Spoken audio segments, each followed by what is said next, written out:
खुलुमबाय गिबियावनो नागिरनो नोंथांमोनखौ बयखौबो सेलम बरना लाग्रोनाय जाबाय नोंथांमोननि थाखाय दिनै मोनसे गोजोनथाव रादाब लाबोनाय जादों आसा खालामदों नोंथांमोना बे भिडिअखौ बयबो जोबजासिम नायलांगोन होननानै लोगोफोर जोंहा इन्डियान पोस्ट अफिसनिफ्राय साख्रि ओंखारना फैदों गासै जोंहा साख्रिनि भेकेन्सिया 28,000निबो बांसिन दङ 28,000निबो जोंहा बांसिन साख्रिनि भेकेन्सि ओंखारना फैदों इन्डियान पोस्ट अफिसनिफ्राय दा बिनिफ्राय नोंथांमोना बेखौ एप्लाइ खालामनो हागोन मेट्रिक पास जानायानो नोंथांमोना क्लास 10 पास जानानै दङबा नोंथांमोना गासिबो नैबे इन्डियान पोस्ट अफिसनिफ्राय फैनाय 28,000 साख्रिनि थाखाय नोंथांमोना एप्लाइ खालामनो हायो आरो बिनिफ्राय मोनसे मोजां खौराङा बेबो जाहैबाय जोंहा बेहाय जेबो एग्जामबो जाया इन्टारभिउबो जाया डाइरेक्ट सेलेक्सन जाखागोन आरो नोंथांमोना एप्लाइ खालामनानैल' दोनबानो जाबाय सेलेक्ट जाबानो नोंथांमोना साख्रिखौ मोननो हागोन दा बिनिखायनो आं नोंथांमोननिसिम बे भिडिअनि गेजेरजों साख्रिनि बागै मोजाङै खोन्थाहरनो सानदों जेनेबा नोंथांमोननि साख्रिया माबायदि जागोन सेलारिखौ नोंथांमोना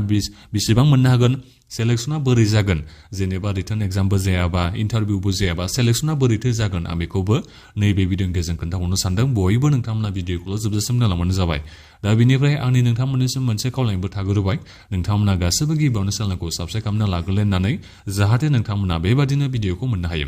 बे जाहैबाय जोंहा साख्रिनि नटिफिकेसना थांनाय जानुवारिनि 28 तारिखआवसो जोंहा बे नटिफिकेसना ओंखारना फैदों दा बिनिफ्राय जोंहा रेजिस्ट्रेसन खालामनाया दिनैनिफ्रायनो जागायजेनबाय आरो दा बिनि बागैबो आं खोन्थाहरगोन गिबियावनोथ' नोंथांमोना साख्रिनि नामफोरखौ मिथिना लाग्रोदो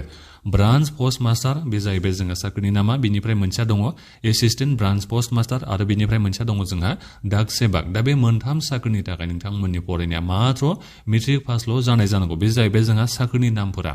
दा बिनिफ्राय नोंथांमोना नायदिनै बे जाहैबाय जोंहा रेजिस्ट्रेसन खालामनायनि प्रसेसखौ बे खोन्थादों गोजौआव दा बिनिफ्राय जोंहा अनलाइन वान टाइम रेजिस्ट्रेसन खालामनाया मैयानिफ्रायनो जागायजेनबाय मैया जोंहा 31 जानुवारि दा बिनिफ्राय बे अनलाइन वान टाइम रेजिस्ट्रेसन खालामनाया फैगौ फेब्रुवारिनि 14 तारिखसिम थागोन जाहैबाय दा बिनिखायनो नोंथांमोना दिनै दायो रेजिस्ट्रेसनखौ खालामनो हायोसै अनलाइननो फ्रियावनो नोंथांमोना फैसा होनालासिनो रेजिस्ट्रेसनखौ खालामनो हायो दा बिनिफ्राय अनलाइन एप्लाइ मालानिफ्राय जागोन अनलाइन एप्लाइ जोंहा गाबोननिफ्रायसो जागोन गाबोन जोंहा फेब्रुवारिनि 2 तारिख बिनिफ्राय फेब्रुवारिनि 16 तारिखसिम जोंहा नैबे अनलाइन एप्लाइ खालामनाया जागोन जाहैबाय दा बिनिखायनो नोंथांमोना गिबियावनो रेजिस्ट्रेसन खालामनो नांगोन बिनि उनाव रेजिस्ट्रेसन नाम्बार पासवर्ड नोंथांमोना मोननो हागोन मबाइल नाम्बाराव SMS आव दा बिनिफ्राय बे पासवर्ड बिनिफ्राय रेजिस्ट्रेसनखौ लानानै नोंथांमोना लगइन खालामनानै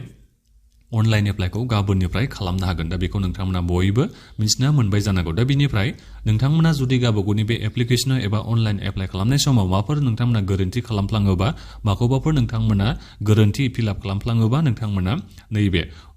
फेब्रुवारिनि 18 तारिखनिफ्राय लानानै फेब्रुवारिनि 19 तारिख साननैनि बिथोराव नोंथांमोना कारेक्सन खालामनो हागोन जोंहा बेखौबो बेहाय होनानै दोनदों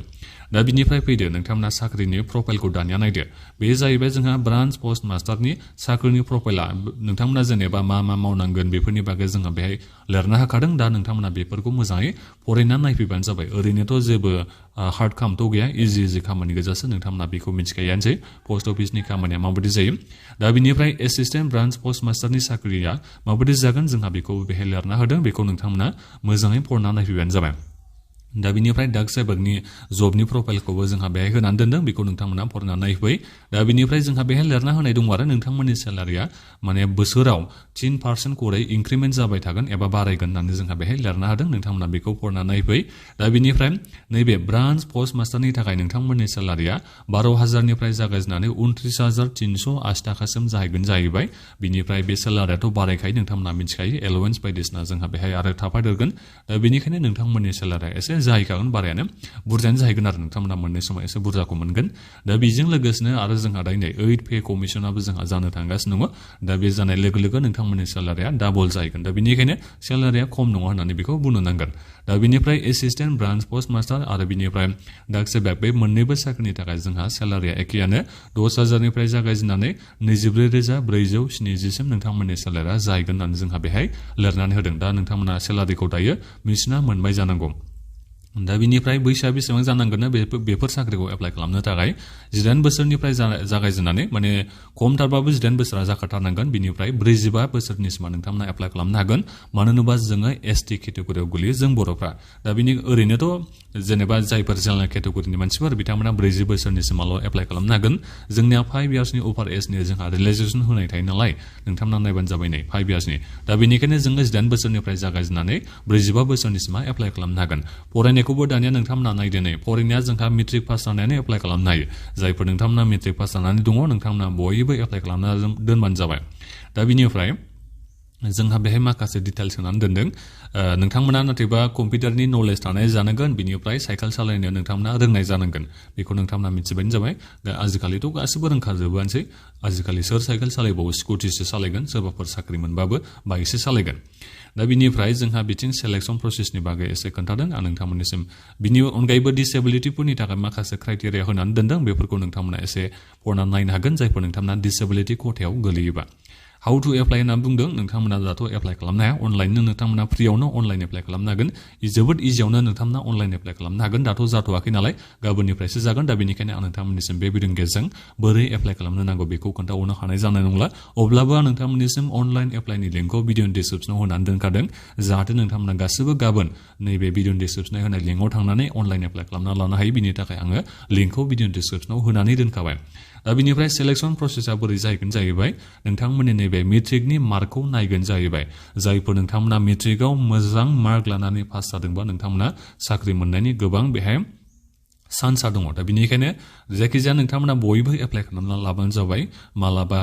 गोबाङानो पार्सेन्टेज बुरजाबाबो एप्लाइ खालामना लाया दा बिनिखायनो खम पार्सेन्टेजआबो मालाबा बोसोराव मोनो आरो साख्रिखौ दा बिनिखायनो जेखायनो जाया मोनो गासिबो नोंथांमोना एप्लाइ खालामना लालायबानो जाबाय सर्ट लिस्टआव नोंनि नामा फैबानो नोंथाङा साख्रिखौ मोननो हागोन बेहाय जेबो इन्टारभिउ जाया जेबो बायबा जाया जेबो रिटेन एग्जाम जाया डाइरेक्ट सेलेक्सनखा दा बिनिखायनो बयबो एप्लाइ खालामना लानो थाखाय आङो खावलायनाय थाबाय आरो नोंथांमोना मिथिबाय जानांगौ सेलेक्सन प्रसेसआ माखौ नायगोन नोंनि नैबे मेट्रिकनि मार्कखौ नायगोन मेट्रिकनि मार्कशिटआव नोंथांनिया बेसेबां पार्सेन्टेज दं बेसेबां मार्क दं बेफोरखौ नायजोबनानैसो नोंथांमोनखौ सर्ट लिस्ट खालामनाय जागोन दा बे सर्ट लिस्टआव नोंनि नामा फैबानो नोंथाङा साख्रिखौ मोननो हागोन दा बेखौ नोंथांमोना बयबो मिथिजोबबाय जानांगौ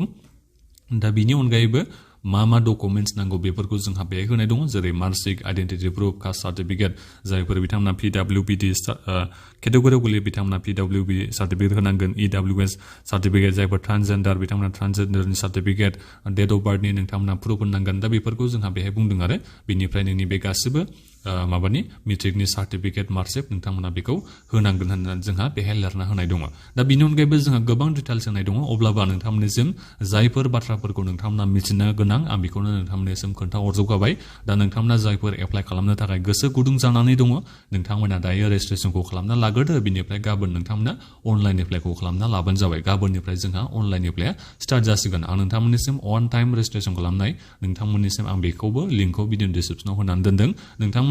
गाबोनबो रेजिस्ट्रेसन खालामनो हागोन जेखियानो जाया मानो आं होनानै दोनखाबाय आरो नोंथांमोना माब्ला रेजिस्ट्रेसन खालामो नाथायबा नोंथांमोना डेटफोरखौल' गोसोआव लाबानो जाबाय